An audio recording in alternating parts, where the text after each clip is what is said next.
প্রিয় বিশ্ববাসী, আসসালামু চীন থেকে আলাইকুম। যাত্রা করেছিল ইরানের জাহাজ তুস্কা। আমেরিকা ইরানের গন্তব্য যুদ্ধে বন্দর আব্বাস। ওমান উপসাগরে পৌঁছাতেই নৌ আলোচনা অবরোধ ভঙ্গের একবার অভিযোগে হয়েছিল, আবার হুঁশিয়ারি আজকে বার্তা দেয় মার্কিন বাহিনী। সোমবার আলোচনা হওয়ার কথা ছিল, কিন্তু যুক্তরাষ্ট্রের মার্কিন দাবি, যুক্তরাষ্ট্র টানা আবার 6 ঘন্টা ধরে সতর্ক ইরানের করার পরও নির্দেশ মানেনি জাহাজের ক্রুরা। উপরে হামলা তাই চালায় যাত্রা আমেরিকা। রুখে দিতে চালানো হয় হামলা।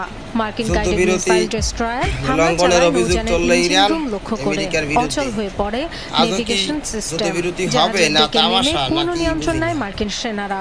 বর্তমানে যুদ্ধবিরতি যদি যুক্তরাষ্ট্রের না হয় মেরিন তাহলে তো সেনাদের বিশ্বে কাছে আবার আটক তেল রয়েছে সংকট, বিশাল জাহাজটি। অর্থনীতি সবার দেশে সংকট, এই ঘটনাকে সাধারণ মানুষের জলদস্যুতা আখ্যা কর্মজীবী দিয়েছে অনেক ইরান। ক্ষতিগ্রস্ত হইবে। তাৎক্ষণিক জবাবে অঞ্চলটিতে এখন অবস্থানরত পর্যন্ত যদি একাধিক বিশ্বের মার্কিন যারা জাহাজ লক্ষ্য করে নামি দামি ড্রোন দেশ হামলা আছে, চালিয়েছে মোরল যারা আরো আইআরজিসি। আমেরিকার তাসনিম পরে নিউজ যারা আছে জানিয়েছে ইরানের তথ্য। পরে, আইআরজিসি তারা যদি নেভাল ভালো কোনো ইউনিটের পদক্ষেপ না তৎপরতায় নেয়, পারস্য উপসাগরের আশপাশের যা এলাকা বোঝা থেকে যাচ্ছে কয়েকটি মার্কিন জাহাজ যুদ্ধ আবার হবে, তৃতীয় পরস্পরের বিশ্বযুদ্ধ বাধার বিরুদ্ধে সম্ভাবনা আছে। যুদ্ধবিরতি তা লঙ্ঘনের আমরা অভিযোগ চাই না, তুলেছে সাধারণ বাংলাদেশিরা। যুক্তরাষ্ট্র।